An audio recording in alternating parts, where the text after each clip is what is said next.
Buenos días, doutor. Buenos días, caros colegas. Hoy me toca hablar sobre el tema de hipertensión portal. La disciplina es Fisiopatología 2. Mi nombre es Antonio Victor Peixoto Bento. Eh, Registro 25127. El docente es Dr. Luis Oporto. Opala.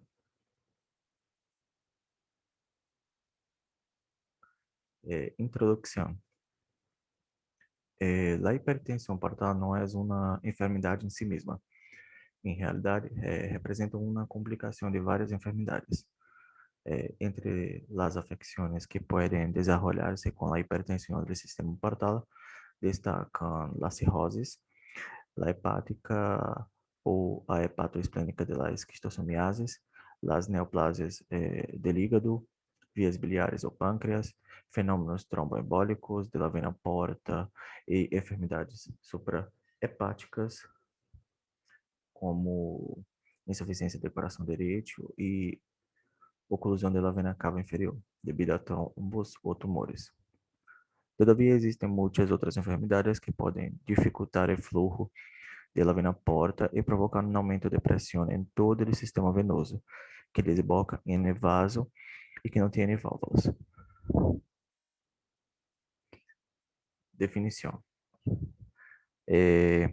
La hipertensión portal es un síndrome clínico que se caracteriza por esplenomegalia, ascites, varizes gastrointestinales y encefalopatia, dentre outras manifestações,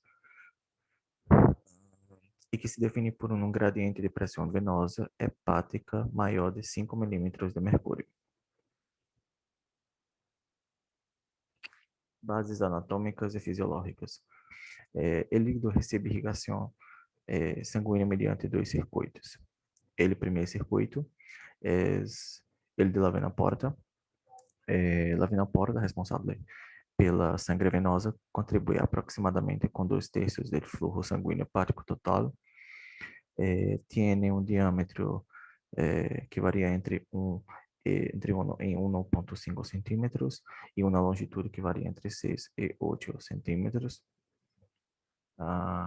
Se estende desde sua origem hasta o ilho hepático, onde se divide em duas ramas, direita e esquerda, las que a su vez originam múltiplas e sucessivas divisões hasta terminar na rede sinusoidal hepática. El outro circuito é el de la artéria hepática, que dá origem às ramas artéria gástrica esquerda, artéria esplênica e artéria hepática comum. Aqui temos uma imagem pontuando a irrigação sanguínea hepática. O número 1 representa a vena suprahepática direita, o número 2, vena cava inferior, o número 3, vena suprahepática média, o número 4, vena suprahepática esquerda, o número 5, o ligamento falciforme, o número 6, vena porta, o número 7, artéria hepática, o número 8, colédoco e o número 9, a vesícula biliar. Aqui seria uma outra imagem apenas ilustrando a vena porta e suas ramas. La unidade anatomo-funcional hepática é el ácido. En um extremo dele mesmo estão os elementos do espaço porta, que são as ramas da vena porta, da artéria hepática e da via biliar, ademais de linfáticos, e en el outro, a vena centrolobulilhar. Entre ambos limites se interpõem lâminas de hepatócitos separadas entre si por lúcidos sinusoides, através de los quais circula sangue desde o espaço porta hacia a vena centrolobulilhar. Aqui temos na imagem um esquema da estrutura hepática, onde a letra A representa o lobulíleo clássico, a letra B, elácido portal, e a letra C, o lobulíleo portal. Epidemiologia. Se estima que a hipertensão portal ocorre em 20 a 98% de los pacientes com cirrose hepática e suas causas estão relacionadas com cada região. Em Bolívia e los países em desenvolvimento, uma importante causa endêmica de hipertensão portal é a esquistosomiasis, pero sua principal causa sigue sendo a cirrose hepática. A enfermidade hepática crônica e a cirrose mostram uma predilecção pelos homens em mais de 60% em comparação com as mulheres. Pensando nas varizes esofágicas, uma das complicações da hipertensão portal, a causa mais comum em ambos sexos está relacionada com a enfermidade hepática alcoólica e a hepatite viral. Em las mulheres, existe uma maior probabilidade de provenir de cirrose biliar primária, mientras que em los niños, la trombose de la vena porta e la cirrose biliar secundária são as causas mais comuns de varizes esofágicas.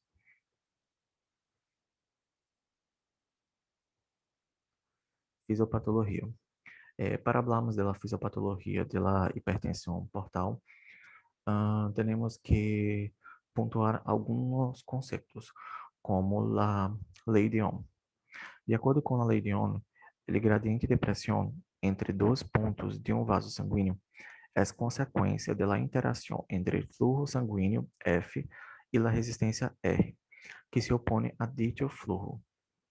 A pressão e o flujo podem medir-se em forma direta, pero isto não sucede com a resistência, que se pode calcular-se a partir de las outras duas variáveis da equação.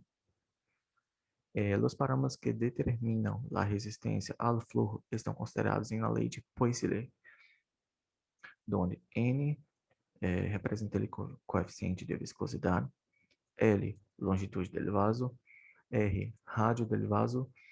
Em consequência, temos esta equação. Em condições fisiológicas, a resistência é função do rádio de los vasos, dado que a longitude de los mismos e a viscosidade sanguínea são essencialmente constantes.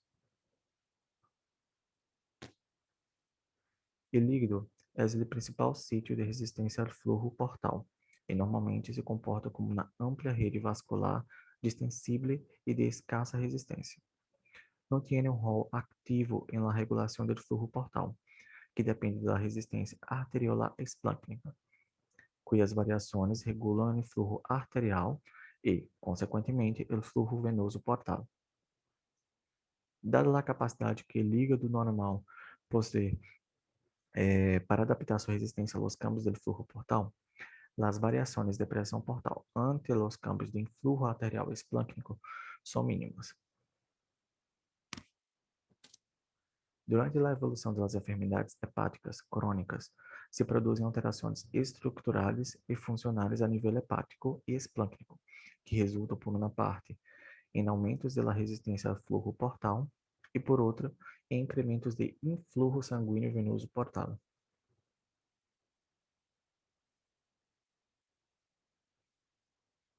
Primeiro, temos um dos componentes, que seria o aumento da resistência ao flujo.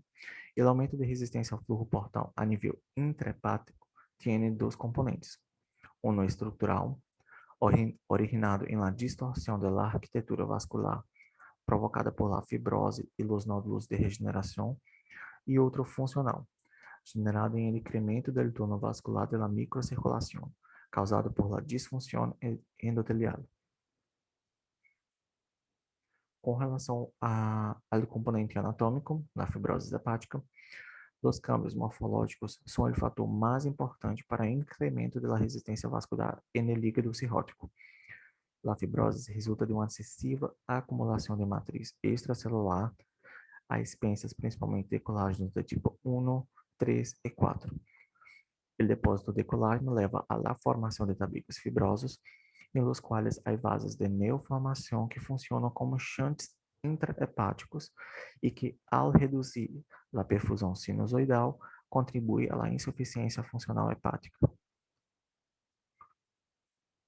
Um aspecto destacável das hepatopatias crônicas é a denominada capilarização sinusoidal, devido ao aumento do colágeno em espaço subsinusoidal, também chamado de espaço de Dicey.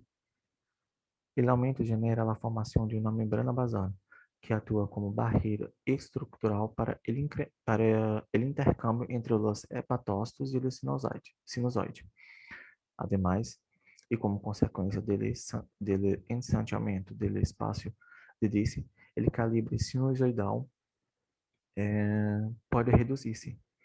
Se a ele se agrega uma menor elasticidade da parede sinusoidal à consequência final, é, se a ele se agrega uma menor elasticidade da parede sinusoidal, la consequência final é o aumento da resistência vascular e la microcirculação.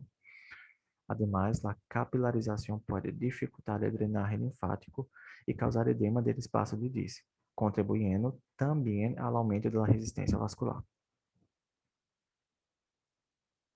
Agora, vamos sobre o componente funcional com relação à disfunção endotelial. Ademais dos campos morfológicos, existe um fator funcional que participa em aumento da resistência intrahepática do tono vascular. E neste componente funcional participam duas populações celulares. Por uma parte, as células estrelhadas, também chamadas células de Ito, que adquirem propriedades contráctiles e contribuem a modular a resistência intrahepática, regulando o fluxo sanguíneo a nível microcirculatório. Sua presença nos tabiques fibrosos perisinusoidales e perivenulares do líquido cirrótico sugere um rol em la regulação da resistência vascular. E a outra população são as células endoteliais da parede sinusoidal, que também participam ativamente no tono vascular intrahepático, liberando substâncias vasoativas que difundem hacia as células estrelhadas e induzem sua relaxação ou dilatação. Alguns exemplos dessas substâncias têm uma imagem mais adelante. As células do endotélio sinusoidal constituem a primeira defesa hepática a nível circulatório e, em consequência, durante a injúria hepática, estão expostas a insultos, tais como o estresse oxidativo, a inflamação e o álcool. Aqui temos alguns exemplos de agentes vasoconstritores, como norepinefrina, prostaglandina F2, tromboxana 2, trombina, leucotrienos, endotelina, angiotensina 2, vasopressina, substância P, e exemplos de alguns agentes vasodilatadores, como o monóxido de carbono, relaxina, óxido nítrico, acetilcolina, prostaglandina 2. Hablando sobre o componente funcional relacionado com o aumento do fluxo porto-colateral. Ao progressar a enfermidade hepática crônica, a perfusão de origem portal diminui. Isto sucede porque uma parte variável do fluxo portal é derivada através de colaterais portosistêmicas. Sin embargo, o fluxo sanguíneo porto-colateral está aumentado por um incremento de influxo arterial esplânico, consequência de vasodilatação e diminuição de resistência arteriolar a este nível. Essas condições definem a nível esplânico um estado circulatório hiperdinâmico que contribui ao desenvolvimento e à perpetuação da hipertensão portal. Hablando um pouco sobre a classificação da hipertensão portal, pode classificar-se em hipertensão portal intrahepática e extrahepática. A hipertensão portal intrahepática, especificamente na cirrose, o principal sítio de resistência ao fluxo portal está no parênquima hepático. A hipertensão portal intrahepática pode subclassificar-se de acordo a nível predominante de incremento na resistência em pré-sinusoidal, sinusoidal e pós-sinusoidal. Exemplos de pré-sinusoidal temos a hipertensão portal causada por esquistosomiases, enfermidades mieloproliferativas, hipertensão portal idiopática, cirrose biliar primária, sarcoidoses, fibrose hepática congênita, hepatotoxicidade crônica por arsênico, exemplos de sinusoidal ou mixas, hepatite alcoólica, cirrose alcoólica, é, exemplos de hipertensão portal intrahepática pós-sinusoidal, temos enfermidade veno-oclusiva, tromboses da vena suprahepática. E com relação à hipertensão portal extrahepática, a sua vez, pode classificar-se em pré-hepática e pós-hepática. Quando o aumento da resistência ao fluxo portal se localiza em NR esplenoportal, hablamos de uma hipertensão portal extrahepática pré-hepática. Já quando ocorre em tracto de salida suprahepático ou el sector finoso sistêmico ao que este drena, hablamos de uma pós-hepática, uma hipertensão portal pós-hepática. Quadro clínico. O paradigma da hipertensão portal intrahepática é a cirrose, qualquer que seja a sua etiologia. A cirrose hepática é a principal causa de hipertensão portal em el mundo ocidental. As enfermidades hepáticas crônicas evolucionam a cirrose em períodos de tempo prolongados, habitualmente décadas. Sin embargo, no todas elas vão progressar inexoravelmente hacia este estádio. Como consequência das alterações estruturais progressivas e do aumento concomitante de resistência vascular, a pressão portal começa a aumentar. O valor normal de 1 a 5 miligramas de mercúrio se incrementa progressivamente e, uma vez superado o limite fisiológico de 5 miligramas de mercúrio, estará instalado hemodinamicamente hablando a hipertensão portal. Aqui temos o quadro clínico, algumas manifestações, como a circulação colateral, né? Caracterizado por colaterais portosistêmicas, que podem estar localizados em retroperitônio, em la parede abdominal anterior, recto, área espleno-renal, área gastroesofágica. Uma outra manifestação seriam as varizes esofágicas ou gástricas, ou gastroesofágicas, ascites, síndrome hepatorrenal, esplenomegalia e hiperesplenismo, encefalopatia hepática. Podemos ter algumas manifestações regulatórias, como a diminuição da pressão arterial média, diminuição da resistência vascular periférica, aumento do volume minuto cardíaco. Podemos ter algumas manifestações pulmonares, como síndrome hepatopulmonar, hipertensão portopulmonar, e pode desenvolver-se hepatocarcinoma. Aqui temos uma imagem ilustrando a localização das varizes. Pode ser gastroesofágica, pode ser uma varize gástrica aislada. Aqui temos uma imagem comparando um abdômen normal com um abdômen com ascites, que tem acumulação de líquido. Aqui é uma imagem comparando o baço normal com o baço com baço com tamanho aumentado, né? Esplenomegalia. Uma das manifestações seria ele hiperesplenismo também, né? Que consiste em uma função excessiva do baço, com sequestro de eritrócitos, leucócitos e plaquetas, o que pode originar uma diminuição leve ou moderada de ditas linhas celulares. Aqui temos exames complementares. Antes dos exames, podemos falar sobre a revelação médica, importantíssima para o diagnóstico. Generalmente, os médicos podem reconhecer a hipertensão portal, basando-se em os sintomas e rasgos durante o exame físico. Os médicos geralmente podem sentir o baço agrandado ao examinar o abdômen. Também podem detectar a presença de líquido no abdômen, observando o aumento do volume e escutando um sonido suave notável ao tocar o abdômen, através da percussão do abdômen. Às vezes podemos, falando agora sobre exames complementares, podemos utilizar análises de sangue e análises para avaliar a função mental. Os médicos podem sospeitar de encefalopatia hepática basando-se em sintomas com confusão. pero podem ser necessários análises de sangue e análises desenhadas para evaluar a função mental. Também podem ser solicitadas provas de imagem, como a ecografia.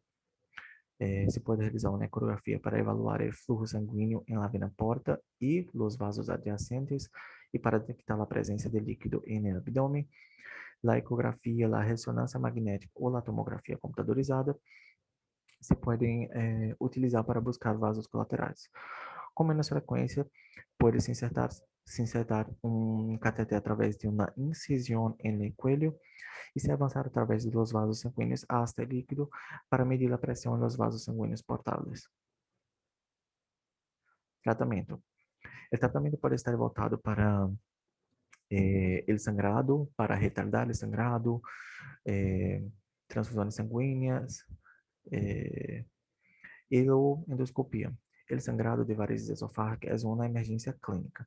Os medicamentos como vasopressina ou octreótido se podem administrar por via intravenosa para que as venas sangrantes se contraigam e, em consequência, diminuam o sangrado. Se proporciona transfusões de sangue para reemplazar a sangue perdida e para minimizar o risco de sangrado por varizes esofágicas, o médico pode tentar reduzir a pressão na vena porta. Uma forma é administrar beta-bloqueantes como el timolol, propanolol, nadolol ou carvedilol. Por vezes, uma cirurgia pode ser necessária uma cirurgia para redirecionar o fluxo do tratamento, né?